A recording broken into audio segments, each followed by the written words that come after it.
Знаки та символи правлять світом, а не слово і закон. Конфуцій. З чим людина стикається в житті щодня, впливає на її підсвідомість. Вони міняли психологію нації. Тактики дуже багато. Ми бачимо Кока-Кола, і в нас виникає спрага, і зразу за нею бажання відкрити пляшечку. Це все впливає на спосіб мислення, на те, як людина комунікує. Як людина деградує набагато швидше, ніж прогресує. 300 років нам забороняли це. Ми зв'язані з егрегором свого народу. Ми можемо впливати на якусь річ, на космос. Це і є наш перший код. Тексти, я мушу сказати, зовсім шокуючі. За кожною буквою стоїть символ, який несе якусь енергетику. Все, що стосується шрифтів, сильно пов'язано з символізмом. Це дуже важливі знаки. Живуть у вас, живуть в мені. Один знак узнали – це Україна. Цей знак є одним із найсильніших у світі. Енергетичний такий згусток великий. Це наша генетична пам'ять.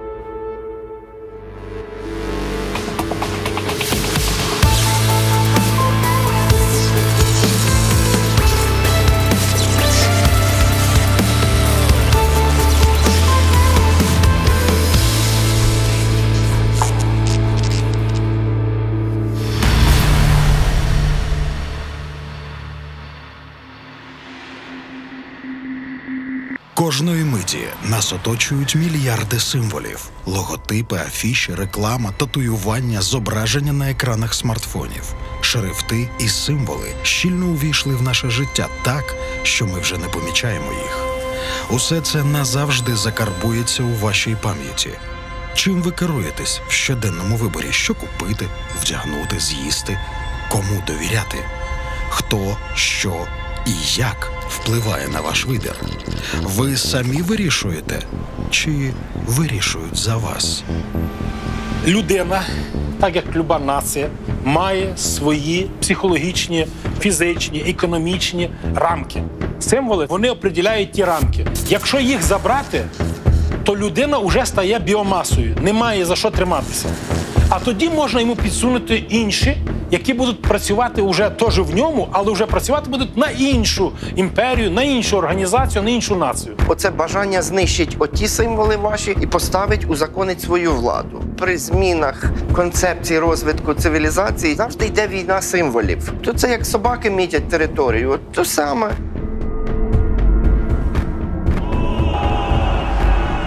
В усі часи кордони території, держав, міст і особистого простору позначали символами.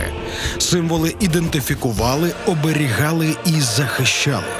Тому саме зі зміни символів починаються маніпуляції масовою свідомістю. Якщо треба якесь суспільство розложити його, або направити в якомусь напрямку, або принизити, треба суспільство, щоб думало так, як ви хочете. То що треба зробити? Перше – забрати то, чим він міг думати, або думали його родичі. Забрати його історію. Друге – навісити йому свої думки через різні образи, через оті фільми, і забрати інші образи, щоб в цьому просторі не було інших. Головні символи держави – герб, прапор, гімн, мова. Маніпулювання мовним питанням було використано як одна із технологій початку війни у 2014 році. На окупованих територіях почалась війна символів.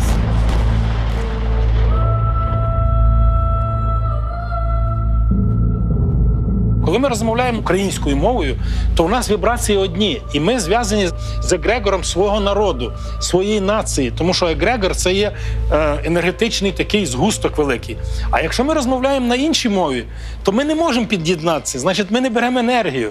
Ну і, звичайно, фонетика, які м'язи задіяні. Це все впливає на спосіб мислення, на те, як людина комунікує, як вона приймає рішення і так далі. Генетики стверджують, що глибинні структури мови передаються від покоління до покоління, і нащадкам оволодіти мовою своїх пращурів набагато легше, ніж рештою інших мов. У українців, мабуть, є генетична пам'ять на образ літери, тому що ми всі пишемо літеру Т, 3 рисочки перекреслена горизонтальною лінією. Ця форма, вона йде з чистої української почерка, з коропису. Це наша генетична пам'ять, да? Образ літери, яка зараз от, буквально у всіх десь є в зошитах, в якихось записничках, і всі пишуть, може не знають чому, але вони так і пишуть. Дослідження розвитку дітей-білінгвів доводять, що дитина наслідує від батьків нейронні зв'язки, які відповідають за навички оволодіння рідною мовою, яка дається їй найкраще, навіть якщо вона зростає в іншомовному просторі.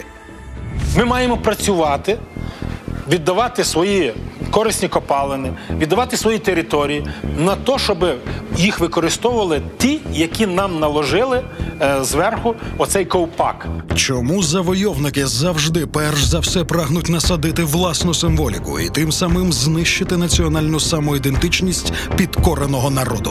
Чому так важливо затвердити візуально свою перемогу? Для того, щоб розібратися в цих питаннях, ми розпочинаємо власне розслідування в часі і дізнаємось, як виникли перші символи людства і для чого їх використовували.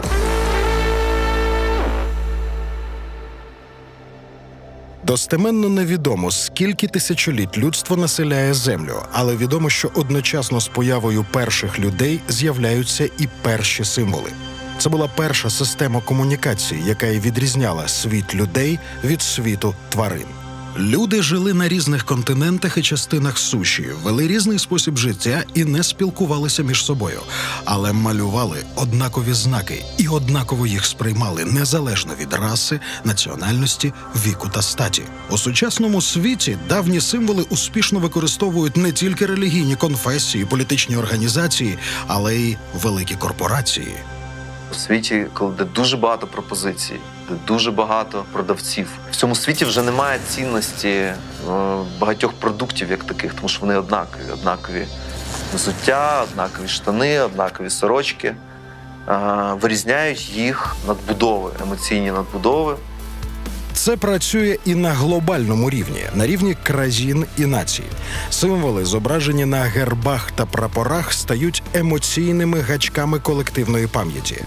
Люба нація має свої коріння. В тих коріннях є і символіка. Одна із. І та символіка у нас збуджує наші думки і логічні, і філософські. І ті думки, які в нас, вони розвивають нашу націю і зв'язують наші всі покоління між собою. Оце є символіка. Символ у перекладі з грецької означає єднання та взаємодію. Симпатія, симетрія, симфонія, синергія – схожі зі словом символ посилом до взаємодії.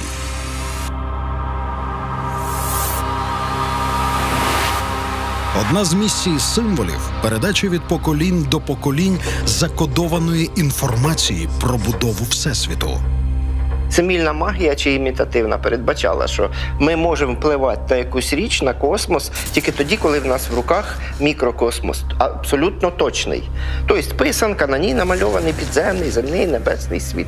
Тоді нею можна, називати слово, чародійствувати. Да? Ворожити, впливати, викликати дощ, але треба зробити точну копію. Щоб точну копію, це повинна бути глина, це матерія, а хвилька – це енергія. Ми хвильку малювали трипільці не для краси, а для оживлення оцієї речі, щоб вона була повноцінною. І якщо відбувається якась подія, для того, щоб передати наступним поколінням, тоді були придумані обряди, які щороку треба повторювати і розказувати історію про виникнення Землі, про затемнення Сонця, про фази місяця. Це і стало потім міфами, а потім казками. І на них зовсім по-іншому треба дивитися, що колобок – це місяць, який 4 звірі з'їдають його, це 4 фази місяця. Що лисичка його обов'язково з'їдає, виявляється, його повинна лисичка з'їсти, бо після 4-ї фази місяць з неба зникає на 3 дні.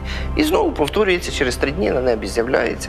Тобто за цими всіми такими навіть дитячими банальними речами лежать інформація. А щоб обряд провести, для цього потрібні оці знаки. На рушниках космос весь там зображений, те туди крутиться, те туди, сварги, хрести, ромби. Все це, як на шаманських бубнах, це космос. Втрата символів – це втрата інформації, без якої нащадки не можуть зчитувати послання своїх предків, втрачають національну самоідентифікацію та самосвідомість. Доля втраченого символу спіткала й один із найдавніших українських знаків. Його справжня історія вражає і шокує.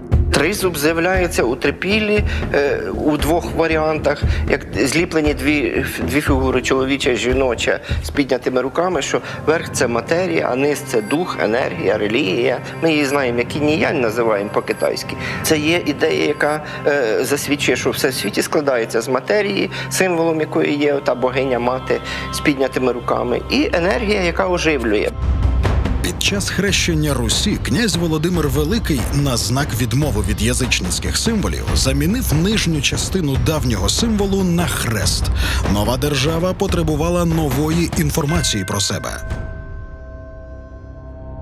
Змінилася релігія, змінились інші культи, генеалогія від інших предків. Через Скіфію до Київської Русі він одрізав, приліпив той хрестик. На монетах, до речі, ми бачимо його і на одній з сторін, і на середині, і внизу. Тобто це воно ще навіть не устоялося.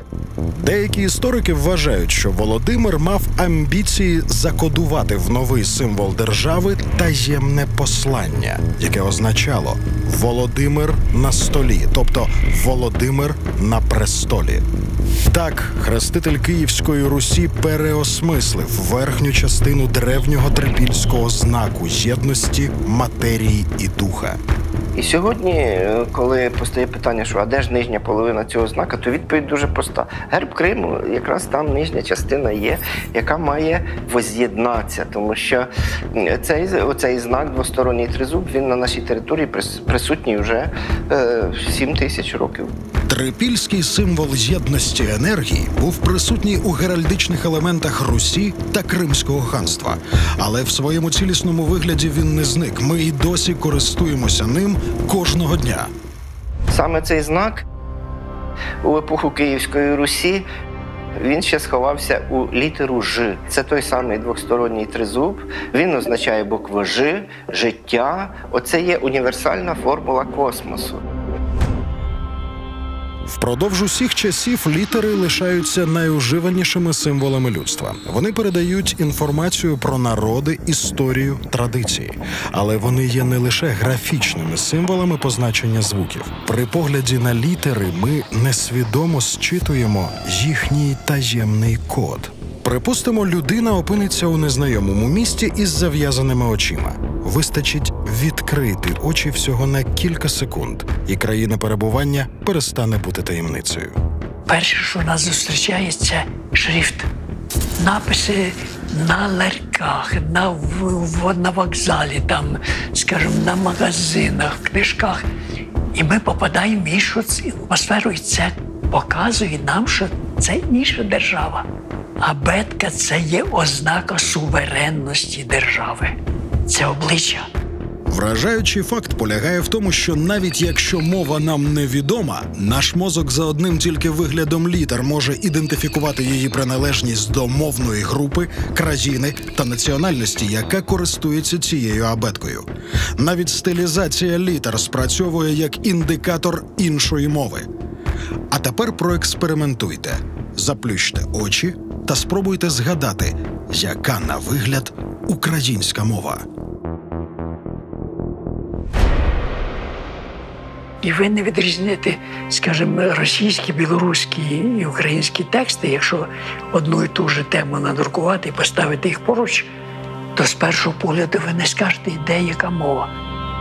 Куди ж зникли наші візуальні національні ідентифікатори? Ми продовжуємо розслідування у часі та повертаємось на декілька тисячоліть, щоб відшукати першоджерела нашої мови та писемності. Якби мені сили кінь, я сідельце маю, поїхав би до Дунаю, там дівчину знаю. Незважаючи на те, що українська держава розташована на берегах Дніпра, у більшості пісень в українському народному фольклорі згадується зовсім інша річка. Ой, Дунаю, Дунаєчку, тиха вода. Цей, на перший погляд, нелогічний факт має під собою історичне підґрунтя. До середини ХХ століття шумерська цивілізація вважалася однією із найдавніших цивілізацій на планеті. Але знахідки у сербському містечку Вінча, розташованому на березі Дунаю, та глиняні таблички з прадавніми письменами у румунському місті Тертерія зруйнували цю теорію. Адже нуклідний аналіз засвідчив, що артефакти, знайдені на берегах Дунаю, за давністю не поступаються шумерським. Тертерійські глиняні таблички, вкриті стародавніми письменами, свідчать про наявність мови та писемності дуже розвиненої культури. Репертуар цих знаків, які ми маємо у дунайській культурі Вінча, вони якимось дивним чином збігаються із фінікійською писемністю, про яку ми знаємо, з етруським письмом, із грецьким, із письмом кам'яної могили. Аналіз знахідок, зроблених у 1963 році на території Сербії та Румунії, говорить про візуальний зв'язок символіки цивілізації Вінча із більш пізніми цивілізаціями з Європи. Але щоб донести власні символи з гирла Дунаю до території сучасної Франції, Італії, Греції та до кам'яної могили, яка знаходиться в Україні, потрібна була дуже потужна міграція народів. Існує припущення на основі наукових доказів, що причиною міграції культури Вінча з Дунаю на північ був великий кліматичний катаклізм, який увійшов в історію як біблейський Великий потоп.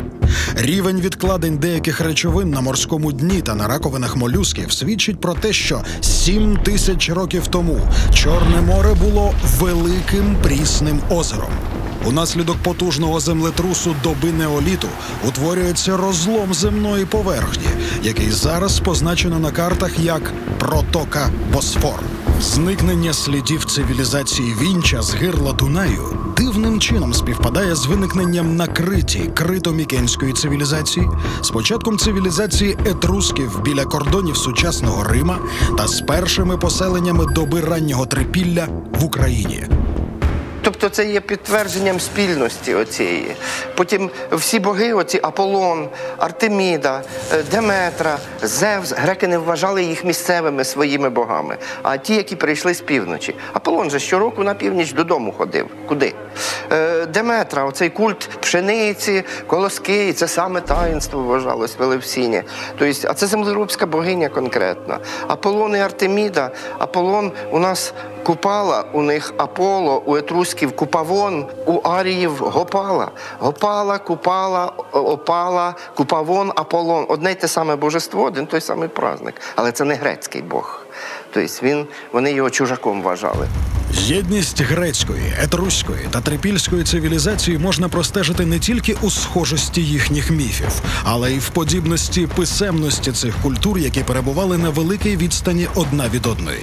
Етруські могильні плити, знайдені в Італії та Франції, неможливо перекласти будь-якою іншою мовою, якщо користуватися латинською абеткою. Проте, якщо послуговуватися кирилицею, ці написи набувають певного значення. От могильна плита. Для тих людей незрозуміло, чому на камені написано Маланка, Палашка. Для українців ці імена давно знайомі. Якщо брати за основу теорію міграції великої цивілізації Вінча, стає зрозумілим, що етруські написи, давньогрецькі, давньоримські символи, написи кам'яної могили мають таку велику кількість однакових знаків, тому що їхні витоки з однієї прадавньої до шумерської культури. Британська енциклопедія вже ввела ці літери як найдавніше на планеті, як знаки найдавнішого письма, із якого потім бере генеза взагалі те письмо, яким ми користуємося нині. Жодна абетка в світі не виникла випадково. Всі вони формувалися із символів, які вже були в тій культурі, яка послуговується цією абеткою. Абетка – це система, де кожна літера має числовий код, в якому кількість кутів у написанні літери відповідає числу, яке вона означає. До запровадження у використання арабських літер абетка була складною математичною системою, де розташовувалися числа від 1 до 900. У наші часи цифрове значення слова є шифром автором багатьох банківських кодів. Те, що дві головні абетки Європи, латинська та кирилиця, мають схожу структуру та порядок літер, а на письмі відрізняються лише 4 знаками, не випадковість, а свідчить про спорідненість культур, в яких були створені. Українська абетка – це європейська абетка, тому що вона складалася з грецьких літер так само, як і латинська. І можна сказати, що грецьку культуру її наслідували всі покоління там в Європі, і так само ми частину цієї культури через шрифти наслідували в собі. Парадокс історії полягає в тому, що Кирило і Мефодій не створювали новий алфавіт, а лише систематизували ту писемність, яка вже була на теренах Русі України та мала давні зв'язки з трипільською писемністю, а через неї із прадавньою культурою вінча, так само, як і грецька мова. Про наявність писемності, літер, схожих на грецькі та латинські, ще до приходу болгарських монахів свідчать написи на соборі Софії Київської, що є пам'ятками української мови. Це підтверджує, що київські князі розмовляли саме давньоруською або староукраїнською мовою. Археологами було виявлено понад 7 тисяч написів на стінах собору. Серед знакових – запис про смерть Ярослава Мудрого і автограф Володимира Мономаха. Також зустрічаються абсолютно тривіальні записи простих людей. Трошки дивно, що це все-таки храм, а на стінах маса банальних якихось таких речей. «Господи, помози рабу своєму Петрові, а ворогов тряссею оточи». Зв'язок української та грецької писемності задовго до приходу на ці території Кирило-Мефодіївської абетки підтверджує загадковий напис на Софії номер 107. Підпис Домки Безуєвича, зроблений, ймовірно, в 11 столітті на стіні Софії Київської, який співпадає з таким самим написом у Софії Константинопольській, яка була заснована на 700 років раніше за свою київську копію. Хотілося б, щоб лінгвісти проаналізували ці речі, які розповідають нашу невчорашність на цій території. Треба віднайти ці старі зв'язки слав'янські і з західніми, і південними слав'янами. Бо нам вроїли в голову, що ми східні слав'яни, що ми росіяни і білоруси, ця трійка. Але ж ні, ми дуже близькі до інших, якщо б ми завдали собі труду ввійти в ці коріння історичні і подивитися на ці зв'язки чи з сербами, чи з чехами, чи іншим. 1708 рік стає моментом розриву єдності українських символів із давнім корінням європейської писемності. Забрали нашу історію, Росія, Київська Русь, наприклад. В нас забрали велику частину нашої культури, присвоїли собі, і нам навіть шрифт нас забрали. 1682 рік. 17-річний цар Петро І коронується на московський престол. І цей момент стає точкою відліку втрати української мови та її прадавніх символів. В спадок від батька молодий цар отримав неосвічену, роздроблену країну, на кордонах якої стояли дві потужні армії – шведська з півночі та турецька з півдня. Петру І вкрай були потрібні гроші для створення нового війська, будування флоту та входження до Європейського альянсу. Але на той час всі гроші були у церковнослужителів та церкви, а цар не мав права власності. Для того, щоб змінити це, Петро І розпочинає запроваджувати свої славнозвісні реформи.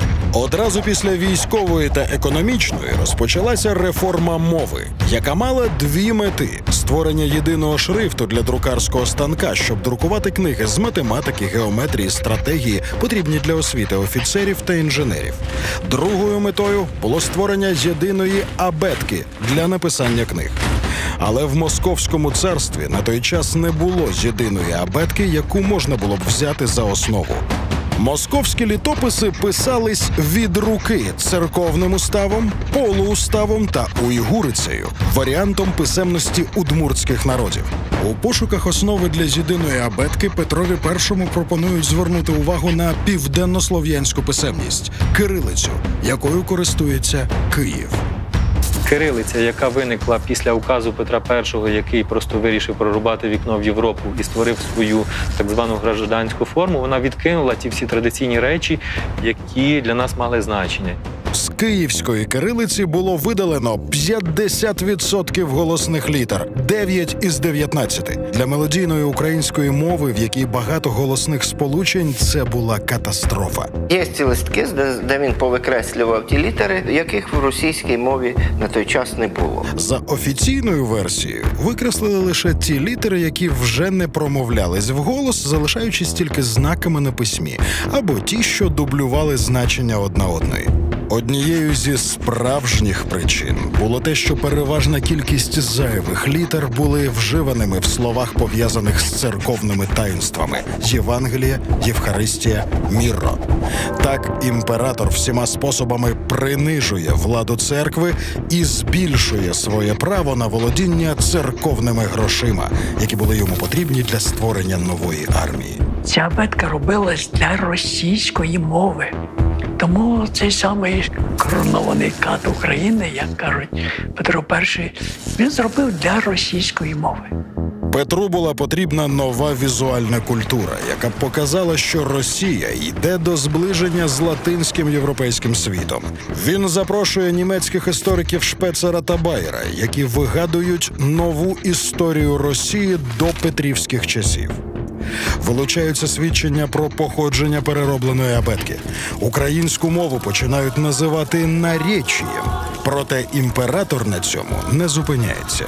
Бібліотеки спалював Київ, Боголюбський спалив повністю дотла, більше, ніж татари. На протязі віків всі черепа наших князів, гетьманів майже, все було перевезено в Росію. Для чого? А якщо тут ще є цей череп, туди люди приходять, поклоняються, значить він буде жити в віках. А він буде жити чим? Своїми ділами, що він робив? А він воював проти того ж Московського царства. Він відстоював український народ. А це не треба, щоб знали. Його треба було забрати. Такі великі артефакти, як хоругви, хрести, ікони, це все забирається. Тому що воно все має енергію. І, на жаль, наша нація 70% артефактів своїх історичних має в інших країнах. Вони в інших країнах, не у нас. Не у нас. І воно не працює на нас добре. Знищення символів та артефактів нації – світова практика колонізаторів усіх часів. Так, Ватикан вивозив всю культурну спадщину Греції, Англія – всі артефакти з колонії Африки, Америка знищувала прадавні пам'ятки корінного населення континенту, кожного разу перетворюючи великі народи на малі групи з примітивними традиціями. Тим же шляхом пішла і Російська імперія, перетворивши державу з багатовіковою історією на Малороссію, житель якої – неосвічений носій сільської культури. Вони міняли психологію нації. Психологія нації була така, що я українець – це гордо, тому що от в мене мої пращури, відрізали пращурів. Я українець, от у мене є Бог, в мене є мої символи, на якого я поклоняюся, в мене є кольора, в мене є той же тризуб, і що він там означає, а в мене це забирають. І коли тільки вони виховали 2-3 покоління, то ті вже покоління виховують далі своїх дітей так. Є великий історичний бекграунд нашого візуального сприйняття України.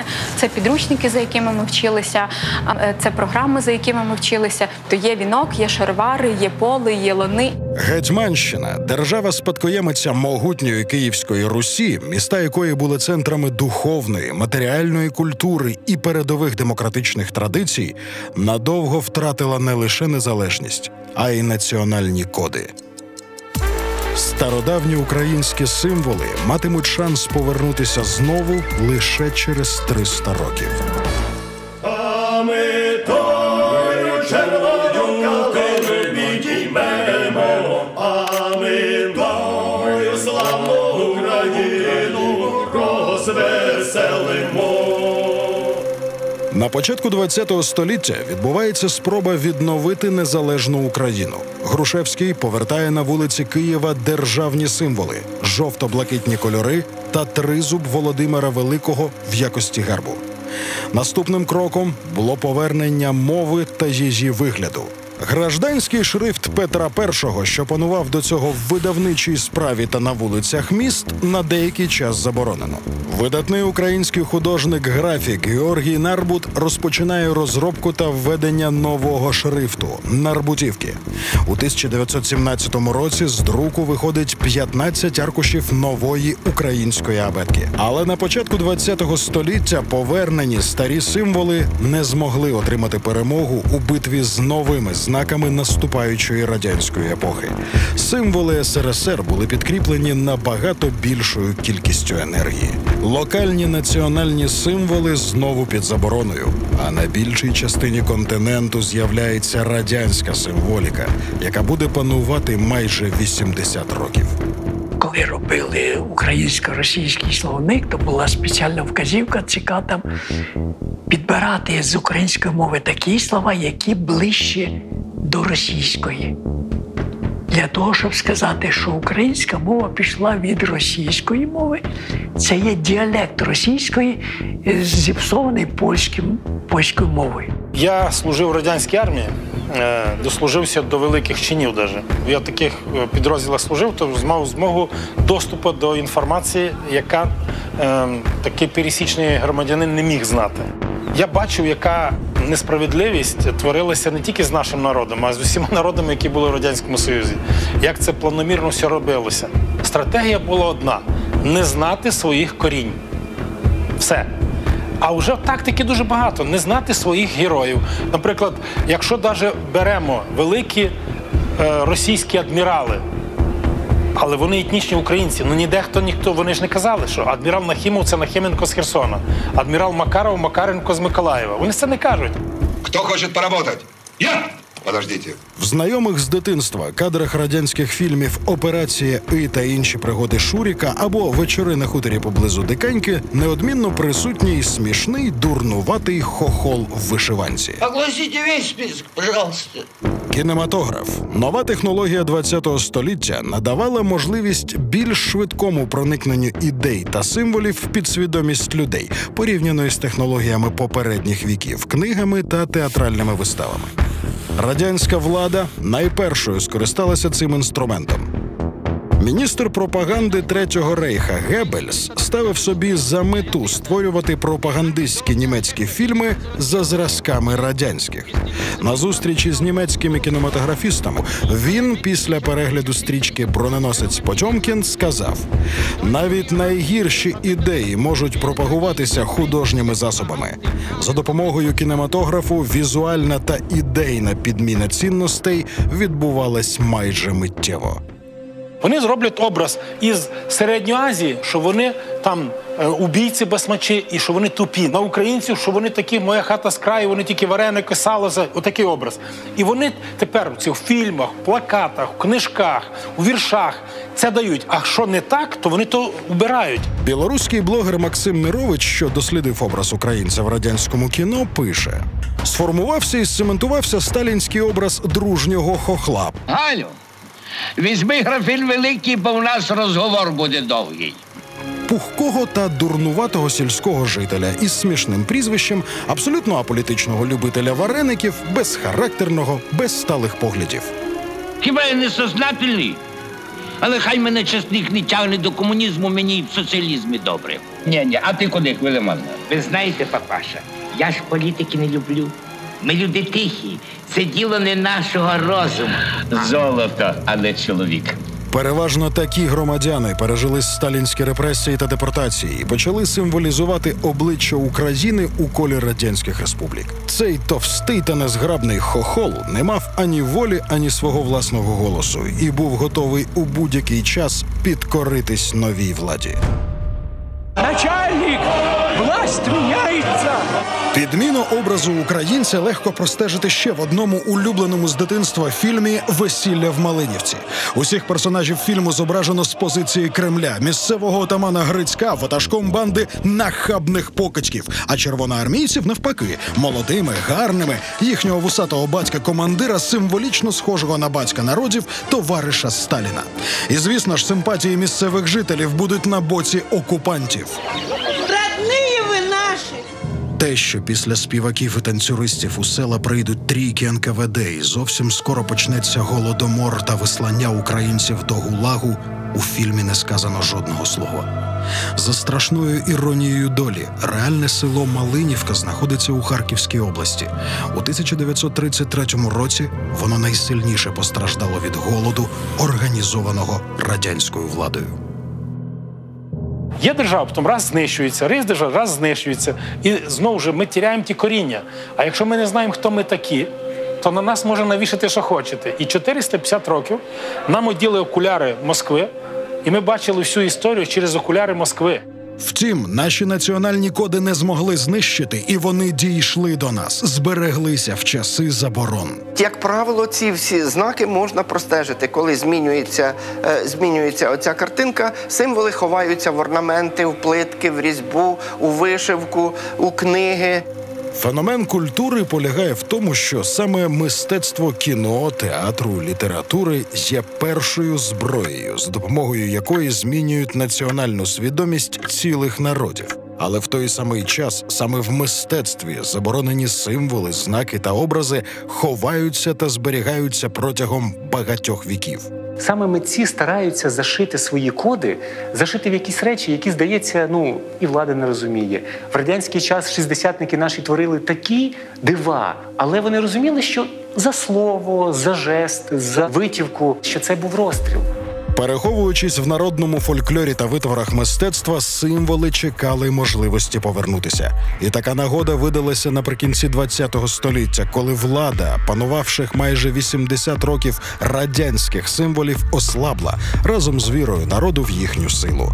Покоління 90-х не бажало більше єднатися навколо штучно створеної емблеми, яка асоціювалася в них з несвободою. Люди захотіли вийти за рамки радянської однаковості. Для цього треба було почати пошук свого коріння.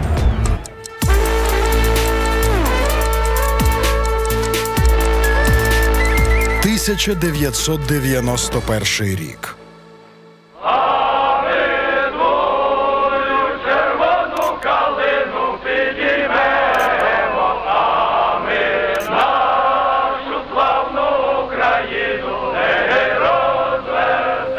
Україна отримала свою незалежність, а українці – низку світоглядних дилем. Як повернути втрачене через колонізацію? Де точки відліку нації? Ким ми є і що хочемо сказати про себе світові? Настав час повернення кодів нації. Першим повернувся символ тризуба, яким нам його залишив князь Володимир Великий. Як малий державний герб його затвердили 19 лютого 1992 року. Наступним кроком було затвердження прапора. І тут знову з'явилися запитання. Наш прапор був на вулицях то жовтенький, то блакитненький, то темно-жовтий з вицвілим блакитним.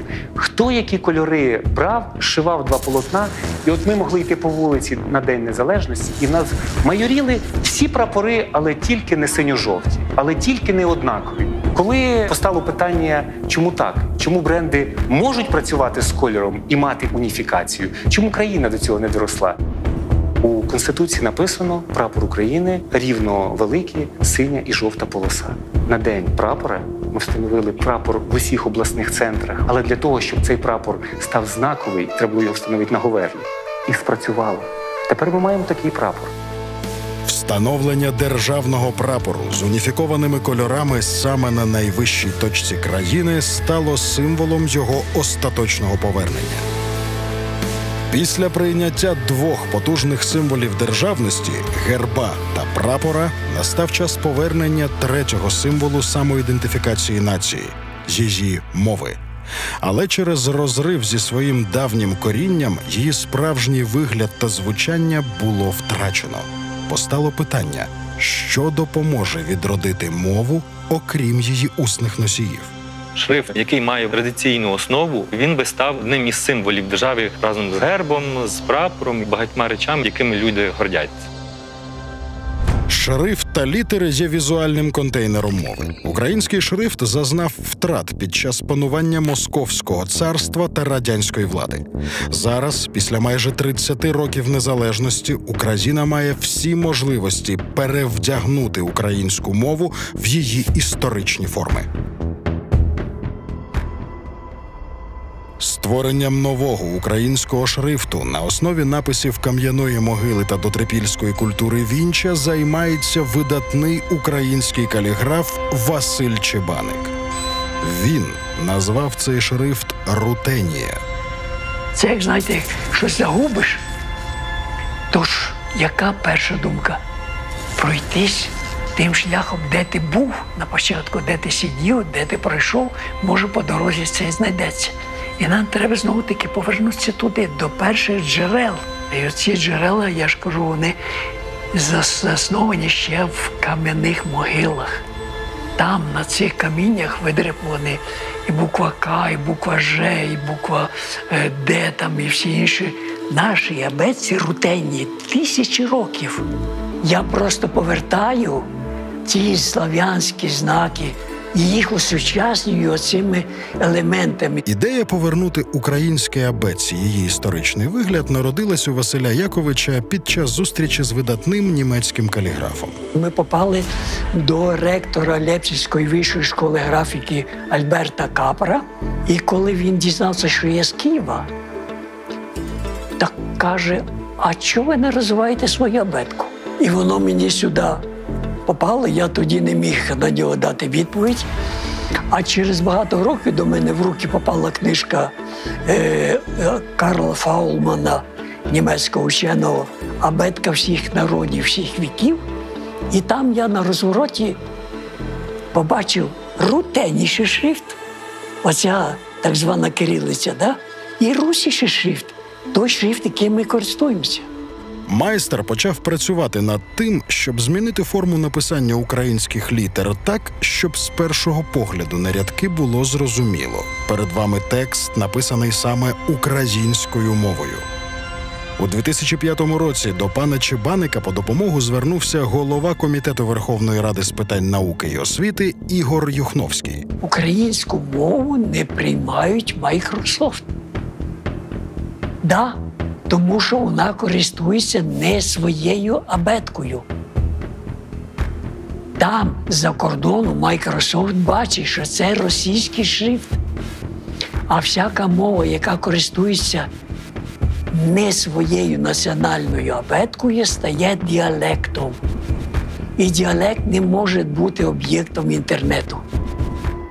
Для Василя Яковича це стало неабияким стимулом. Майже 50 років, по 8 годин на день, майстер працював над кожним міліметром нового зображення літер. З'явився повний склад абетки. Зараз рутенія представлена в комп'ютерному наборі в 4 накресленнях. Його хрипла інтонація, але вона жива. Його всі слова, які він говорить, як він розказує казку про кожну літеру. Він живе цією історією. Скажімо, буква Ч – це стара слов'янська буква. Але я додаю там оцей ромбік, а це український символ обереги. Подивіться на всіх брамах в селах, на дверях.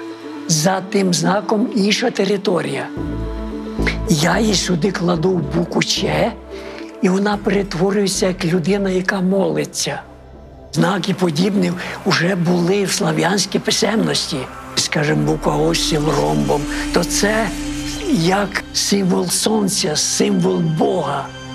Розумієте? Стільки символік в нашій абетці.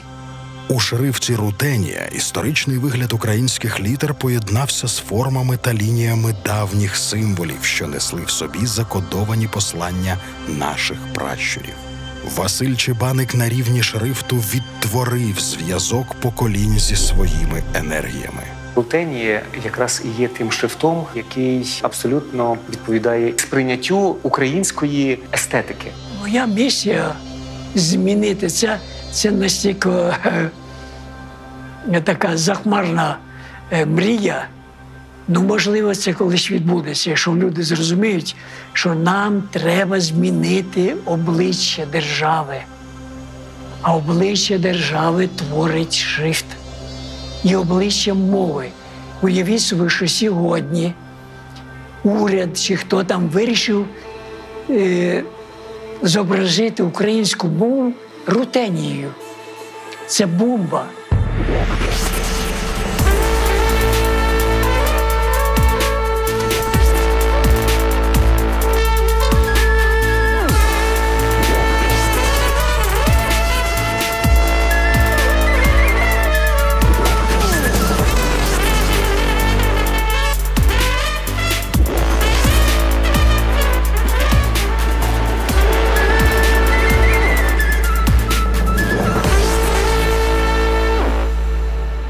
А тепер дивіться, була його дія, вона має стати нашою взаємодією. Ми повинні всі розділити його цю роботу і додати нового звучання, нових смислів. У 2018 році український художник-аніматор Дмитро Лісенбард побачив вивіску Київської бібліотеки імені Лесі Українки, виконану рутенією. Пана Дмитра зацікавив незвичний шрифт, і він вирішив зробити мистецький проєкт. Я вважаю, що цей проєкт мусить якось сколихнути соціум. Навіть не те, що сколихнути, а трошки посіяти зерно цікавості до подібної теми. Український художник-аніматор разом з чималою кількістю колег взявся анімувати літери шрифту рутенія. Це проєкт світоглядний, я би навіть сказав. Ясна річ, що він і естетично дуже потужний.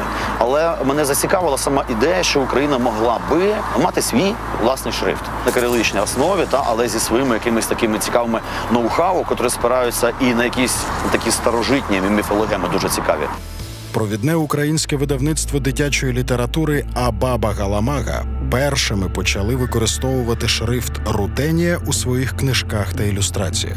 Баба Галамага має кілька книжок з шрифтом пана Василя Чебаника. І першою з них була «Дитяча Євангелія». Мені було дуже важливо, щоб і шрифт був якийсь особливий. Наш український має перемагати і кликати за собою краса. Якщо я дивлюся і кажу, о, як це гарно, все, я хочу цей шрифт, я хочу тільки цей шрифт. Окрім використання шрифту на сторінках книжок, назвах вулиць, вивісках державних установ, для рутенії є ще одне – законне місце. Чому б не бути на грошах саме цьому шрифту, на українських грошах? Це і є те дзеркало, в якому ми бачимо себе і ідентифікуємо себе. Гроші завжди були найвпізнаванішим символом будь-якої держави. Кожна людина використовує їх майже щодня, але не замислюється над тим, які символи зображені на них і що вони несуть в собі. Для українців це один з наймасовіших продуктів, які вони щодня користуються дуже багато разів. З чим людина стикається в житті щодня, впливає на її підсвідомість. У світі здавна користуються практикою використання символів на грошах, аби передати про себе інформацію іншим. На доларах США ми можемо знайти символи, що підтверджують віру у демократію. На шекелях Ізраїлю – знаки сили і єдності. Фунти Великобританії транслюють віру у традиції і добробут. Український художник-ілюстратор Георгій Нарбут ще за часів Грушевського і Української революції 20-х років намагався використовувати українські національні символи для створення купюр нової Української республіки. Але в Радянському Союзі національні коди були заборонені на грошових знаках. І тільки з здобуттям Україною своєї незалежності традиції Нарбута повернулися у дизайн гривні. Ця гривня вийшла в 1996 році в обіг. Вона була продуктом цілісного дизайну. Всі шрифти були об'єднані єдиним стилем, що створювало гармонійне сприйняття, і вона просто виглядала красиво. Зараз, всупереч світовій практиці, дизайн сучасної гривні використовує різні шрифти, які не пов'язані з історією держави та її автентичними символами. Це все треба покращувати для того, щоб люди десь через 20 років завдяки якомусь одному погляду сказали: так, я там горжуся своєю країною, і це є одним з її символів.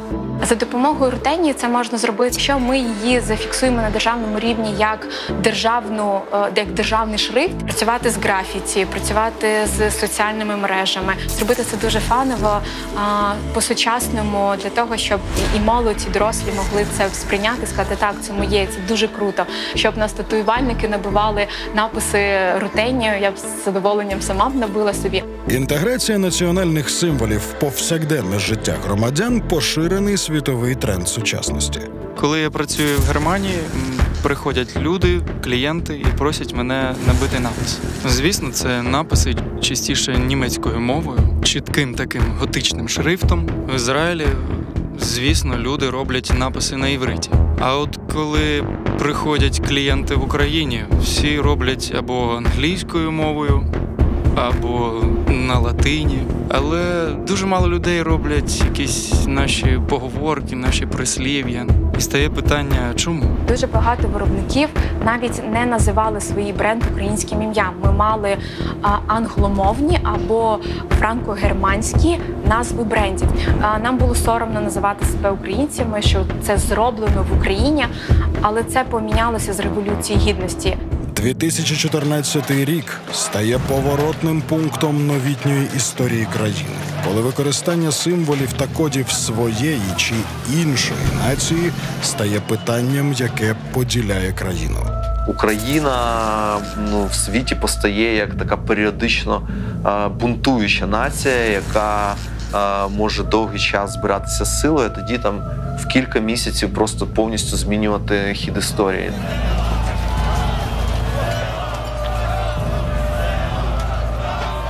Напевно, вперше з козацьких часів символи прапора, гімну, герба та мови стали такими потужними, що змогли об'єднати довкола себе величезну кількість людей не тільки всередині держави, але й поза її межами. І що робити з тою Україною? А росіяни, деякі з їхніх політиків попереджали, що це не є справжня держава, це якесь тимчасове явище. І тут проблеми із Кримом, який наш, але українці претендують до того. І так, що тут можуть бути проблеми для Європи. Кордони держави, яка отримала свою цілісність та незалежність лише 29 років тому, були порушені. Знаки державної єдності стали впізнаваними в світі лише через початок війни на сході країни. У світі американців, для яких дом, робота, сім'я, дом, для них більше нічого не існує. Тобто, яким чином ви можете там інтегруватися те, щоб звернути на себе увагу? Лише тим, коли ця історія про Україну буде стосуватися їх. І вона почала стосуватися їх, коли почали розказувати про те, що у нас є небезпека, війна.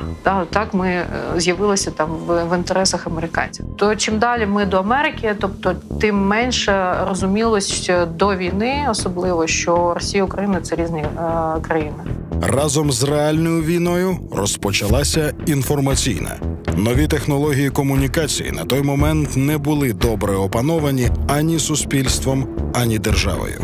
Про Україну дуже багато є негативного контенту, який формується не Україною, на жаль, оскільки хто перший розказав новину про Україну, саме ця новина і є пріоритетною в інтернеті, і вона так і сприймається всім світом. Війна символів розпочалась на кожному кроці. Хтось відмовлявся купувати товари з символікою агресора, хтось вивішував прапори на вікнах своїх домівок. І новоутворені псевдодержави на Сході також прагнули створювати свої символи. Тим часом на вільній території країни древні національні символи ставали оберегами та брендоутворюючими образами. З'являлися лейби з жовто-блакитним прапорцем. Ми маємо бренди «Зерно», «Етнодім», «Козачка», і вони всі написані староукраїнським шрифтом. Все, що стосується шрифтів, це дуже сильно пов'язано з символізмом. І то для того, щоб людей трошки струсунути в світі і показати, що Україна не така, як ви думаєте, в ній є щось таке, серцевина якась. Саме цим треба бити, не якимось стандартними догмами. В умовах війни символи не вважаються чимось архаїчним або вторинним. Вони тісно входять у життя людей та займають належне місце. Був такий хлопець з Луцька, по-моєму, якщо я не помиляюсь. І він попросив мене зробити звичайний чорний тризуб, стилізований трошки. І коли я почав питати, це місце була рука, і коли я почав питати вверх або вниз, він сказав, що тризуб має бути вверх. Тобто, коли ти підтримуєш свою державу, свою країну, ти якби робиш кліч, і тризуб всі бачать, що він в тебе вверх.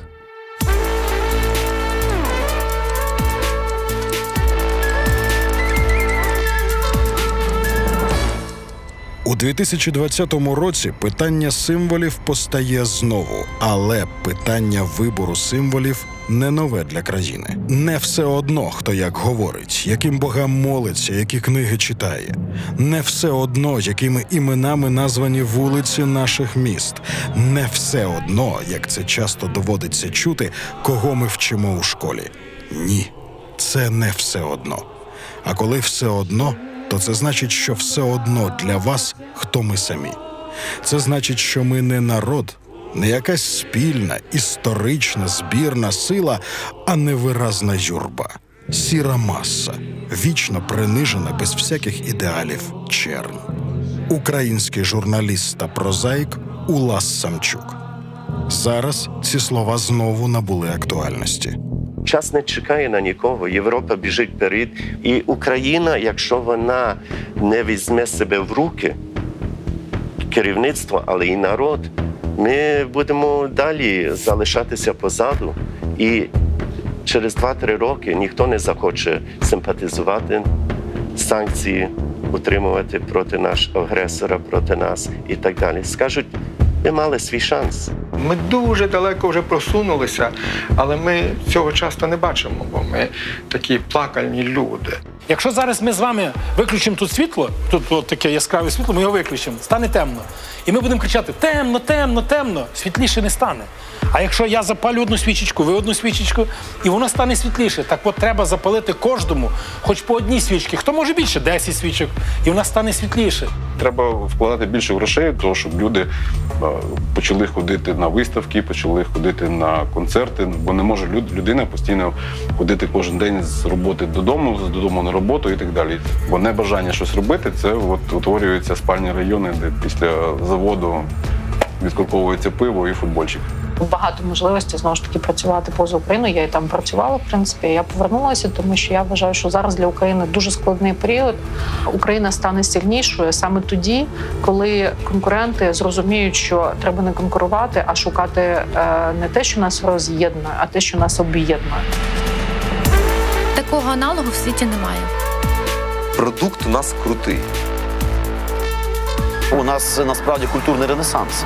Відчувається свіжа кров. Така скажена, часто недолуга. Ми можемо це створити швидко, ми можемо це створити самі. А, Україна, це там народився той художник, це письменник, я читав цю книжку, я бачив цей фільм. Але з іншого боку, ми бачимо такі асоціації, як Євробачення, бокс, і ось недавно молодіжний футбол. І ці асоціації – це про людей. О, козак? Я кажу так. Україна, Україна. Твій прапор, твоя пісня, твоя мова, твої герої, твої казки, образи – це все ідентифікується, дає тобі енергію. Символи керують світом вже багато тисячоліть. І люди в усі часи відчували це, боронячи свої символи від чужих. Вони використовували символи як контейнери інформації, як магічні копії Всесвіту, як обереги від хвороб і як зброю. В багатьох народностей є свої вишиті коди. І всі намагалися себе там увінчати цими знаками, цими символами для того, щоб вони їх просто оберігали. Це були такі обладунки, але без обладунків. На виставку, де була презентована абетка Рутенія, у 2019 році прийшли бійці аеророзвідки України. Вони побували на виставці, і їм дуже там запала тема з літерою «Щ». І хлопці дуже загорілися цим і кажуть, давай роби нам прапор, ми собі повісимо. І вони зараз їздять там з ним по фронту і хизуються. В умовах, коли твоє життя може припинитись назавжди в будь-яку мить, людина відчуває потребу триматись за те, що зв'язує її з вічністю, за ті первородні символи, які були до неї, є нині і будуть після неї. Чому ми повинні триматися ще за цю нашу рутенську абетку? Тому що ні одна абетка в світі в своєму складі не має державного герба. Якщо ти там віриш, що літера Щ тебе як герб захистить, і як сокол нападе на ворога, то ти не боїшся вже нікого.